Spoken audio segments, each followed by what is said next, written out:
Assalamualaikum warahmatullahi wabarakatuh. Kami dari kelompok 3 akan mempresentasikan materi tentang pengenalan dan perakitan komputer.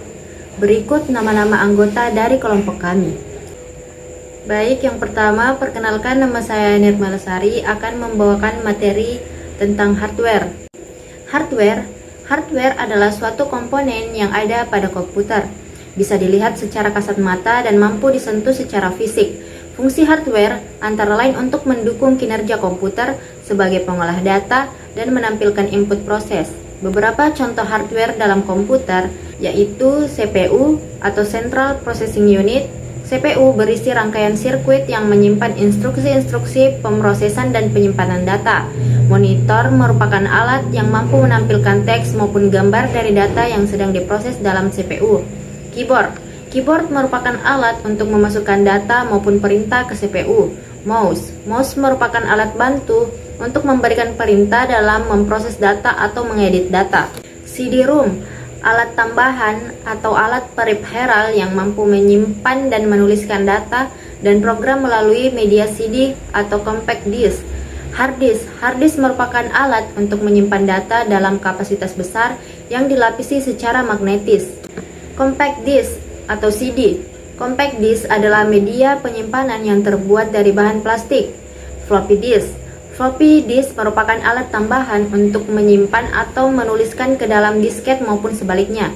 Scanner merupakan alat bantu untuk memasukkan data berupa gambar atau grafik dan mengubahnya ke dalam bentuk digital. Printer merupakan alat yang memproduksi keluaran data atau output berbentuk cetak berupa teks maupun gambar atau grafik. Perkenalkan, nama saya Hikmawati Arifin. Saya akan menjelaskan tentang software.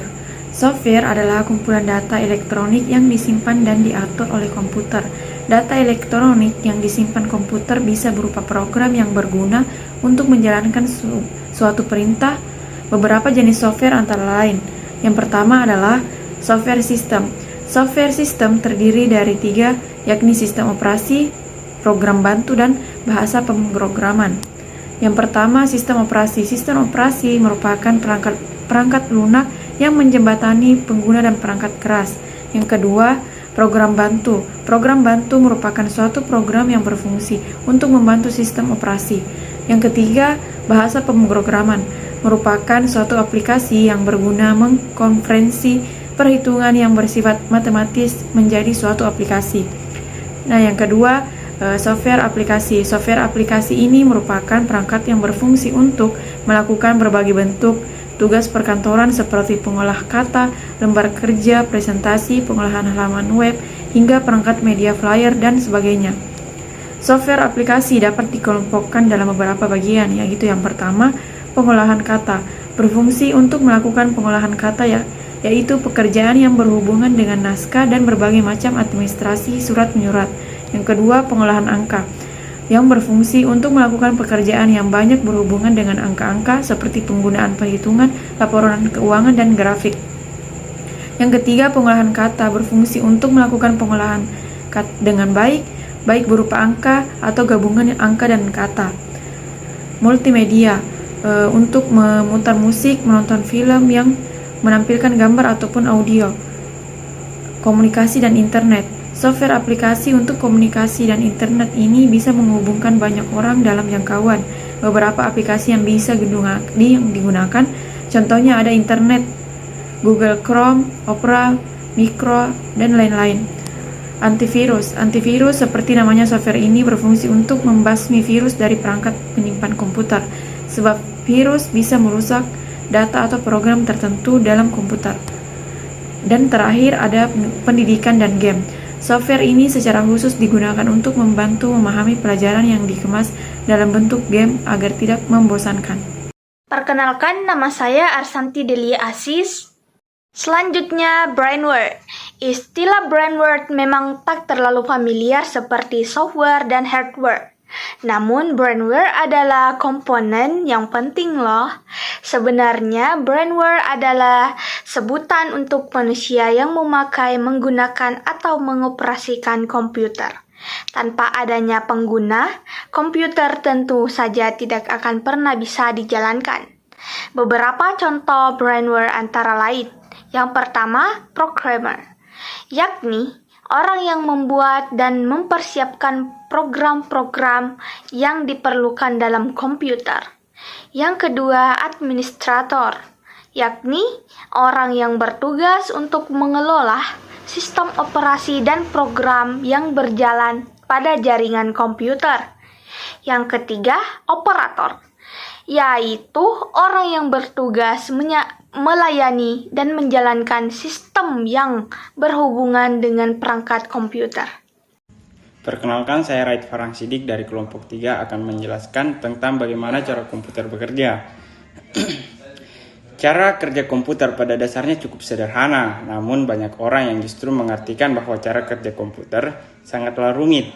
Ini yang menjadikan pola pikir masyarakat modern mulai tergoyahkan. Terlepas dari hal tersebut, komputer bekerja secara otomatis berkat kerjasama antar komponen, baik itu komponen internal maupun komponen eksternal. Mengetahui cara kerja komputer akan sangat bermanfaat, khususnya bagi Anda yang ingin belajar komputer. Komputer terbagi atas 3 golongan, yaitu perangkat pemroses, dan perangkat output. Ketiga golongan tersebut saling berintegrasi untuk melaksanakan perintah yang diberikan oleh brainware atau pengguna komputer. Secara sederhana, cara kerja komputer adalah pertama-tama user memasukkan perintah melalui perangkat input, semisal mouse dan keyboard. Kemudian CPU menangkap data atau perintah dari user tersebut, kemudian memprosesnya sejenak, lalu mengirimkan olahan data atau perintah ke perangkat output, yang akhirnya menghasilkan data output seperti visual dan audio. Untuk lebih memperjelas, akan saya jabarkan masing-masing perangkat input hingga output berikut. Penjelasannya, perangkat input adalah alat-alat yang digunakan untuk memasukkan data atau perintah yang kemudian dikirim ke pemproses, contoh mouse dan keyboard. Perangkat pemproses adalah alat yang digunakan untuk memproses data atau perintah hasil kirimkan perangkat input yang nantinya akan ditransfer ke perangkat output, contoh prosesor, motherboard, power supply, hard disk, dan masih banyak lagi. Perangkat output adalah alat yang digunakan untuk menerima data atau perintah hasil kiriman perangkat pemproses yang diwujudkan dalam bentuk visual dan audio. Contohnya layar monitor, speaker, printer, dan sebagainya. Nah, demikian beberapa hal penting yang dapat saya sampaikan. Intinya, cara kerja komputer terdiri atas 3 tahapan, yaitu input, proses, dan output. Ketiga tahapan ini akan berjalan lancar apabila masing-masing komponen dalam keadaan baik. Oleh sebab itu, pastikan bahwa Anda selalu melakukan perawatan komputer secara rutin. Baik, selanjutnya saya akan melanjutkan materi mengenai cara penginstalan komputer. Yaitu dalam melakukan penginstalan komputer ada beberapa langkah-langkah yang harus dilakukan. Ya, yang pertama, cek semua kelengkapan hardware. Setelah dirakit, pengguna komputer harus memastikan jika seluruh komponen hardware sudah lengkap, mulai dari monitor hingga CPU. Komponen hardware ini juga termasuk perlengkapan pendukung yang mungkin dibutuhkan, misalnya speaker, printer, mikrofon, dan lain sebagainya. Kedua, ketahui spesifikasi komputer. Dalam buku panduan lengkap komputer, PC